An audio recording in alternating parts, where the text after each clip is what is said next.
Assalamualaikum warahmatullahi wabarakatuh. Hai semuanya, apa kabar teman-teman hari ini? Jumpa lagi dengan aku Delis Lisnawati. Hari ini aku mau beres-beres rumah, mulai dari membereskan ruang keluarga, kamar tidur, juga ruang tamu.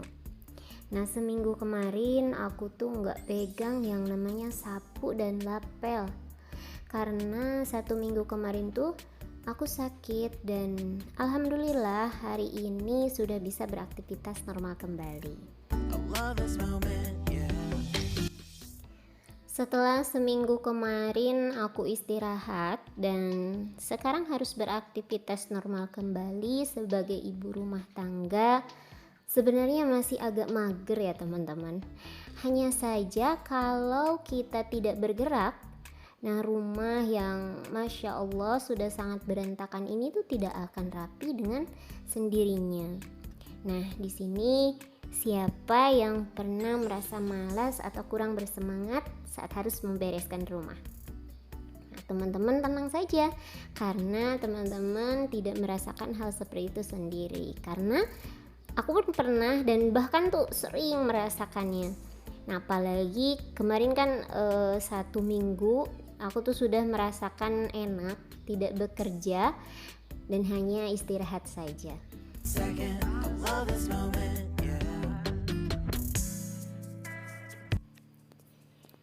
Membersihkan rumah memang salah satu tugas yang sangat melelahkan, dan terkadang hal itu tuh membuat kita itu kehilangan semangat ya teman-teman. Nah, namun menjaga rumah tetap bersih dan rapi pun itu kan adalah hal penting untuk kesehatan dan kenyamanan kita. Nah, untuk itu kita itu harus pintar-pintar mencari cara agar bisa menumbuhkan rasa semangat untuk membereskan rumah kembali. Nah, di sini aku mau berbagi pengalaman, bukan menggurui ya teman-teman, tapi ini hanya membagi pengalaman yang pernah aku rasakan saja.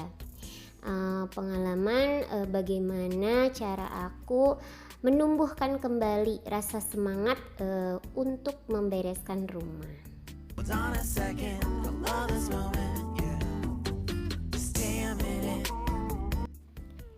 Yang pertama yaitu atur jadwal. Nah, salah satu alasan utama mengapa membersihkan rumah itu bisa terasa berat yaitu menunda-nunda pekerjaan yang seharusnya segera kita lakukan. Nah, akhirnya tugas itu menumpuk dan menjadi satu beban besar untuk kita menyelesaikannya. Nah, untuk mengatasi hal ini, kita itu harus membuat jadwal rutin untuk membersihkan rumah. Nah, dengan memiliki jadwal yang teratur, kita itu tidak akan merasa terlalu terbebani oleh tugas-tugas membersihkan rumah yang menumpuk.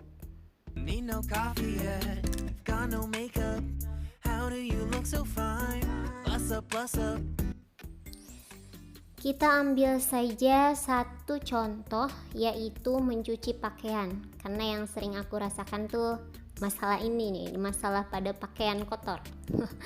Nah, contohnya hari ini kita melihat cucian itu hanya sepertiga keranjang pakaian kotor.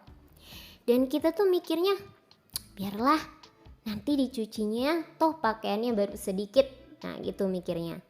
Nah, besoknya kita tengok lagi keranjang pakaian kotornya, dan ternyata baru setengahnya saja yang terisi. Nah, kita tuh mikir lagi, ya elah, baru setengahnya aja kok belum banyak, ya gitu kan. Terus mikirnya gini, nanti sajalah nyucinya sekalian gitu, dan seterusnya seperti itu.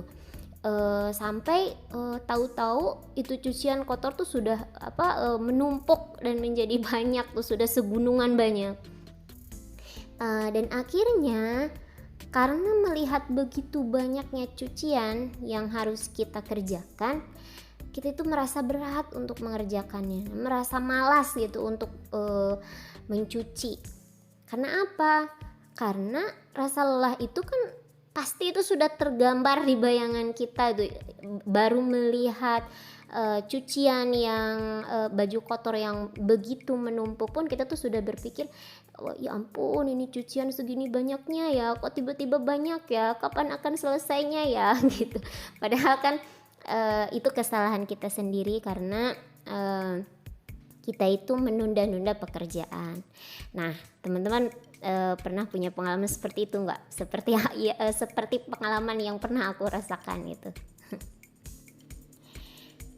Nah, seharusnya kan seberapapun banyaknya pakaian kotor hari itu, ya maka segeralah cuci pakaian kotor tersebut. Kalau cuciannya sedikit, otomatis pekerjaannya pun akan terasa lebih ringan. Apalagi kan kalau mencucinya tuh manual, masih menggunakan tangan. Masih ada kan tuh meskipun sekarang zamannya mencuci itu sudah memakai mesin cuci, tapi jangan salah, banyak teman-teman itu mencucinya itu masih menggunakan tangan, masih manual gitu. Nah, kalau misalkan lumayan kan kalau misalkan mencucinya pakai tangan tuh butuh tenaga yang lebih ekstra gitu kan. Kalau misalkan dengan cara mencuci pakaian itu setiap hari, lumayan kan cuciannya itu kan tidak terlalu banyak gitu. Jadi mencucinya pun tidak akan capek-capek amat gitu.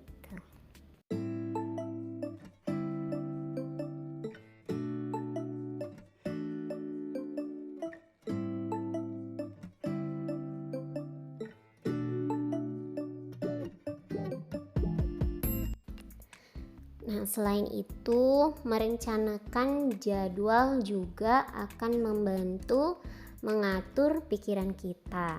Nah, kita itu akan lebih siap secara mental. Karena apa? Karena sudah tahu itu kapan harus melakukan tugas-tugas tersebut.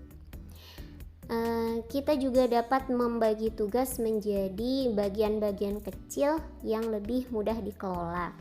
Seperti membersihkan dapur, itu jangan setiap hari gitu, cukup lakukan 3 kali dalam 1 minggu. Maksudnya ini membersihkan dapur yang keseluruhan gitu. Untuk yang dilakukan setiap hari ya kita cukup sapu-sapu saja gitu.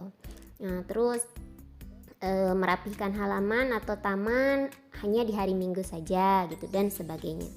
Nah, dengan begitu kita itu tidak akan merasa terlalu banyak beban untuk kita kerjakan.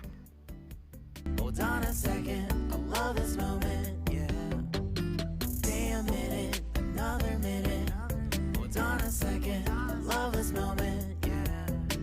Stay a minute, another minute. Hold on a second, I love this moment, yeah. Yang kedua, yaitu yang biasa aku lakukan ketika rasa malas itu datang, yaitu mendengarkan musik. Nah, musik itu kan memiliki kekuatan untuk meningkatkan suasana hati dan energi. Nah, saat kita sedang membereskan rumah, nah teman-teman coba deh sambil mendengarkan musik favorit teman-teman. Nah, dengan kita mendengarkan musik favorit kita pada saat membersihkan rumah, itu akan membuat tugas membersihkan rumah itu menjadi lebih menyenangkan untuk dilakukan.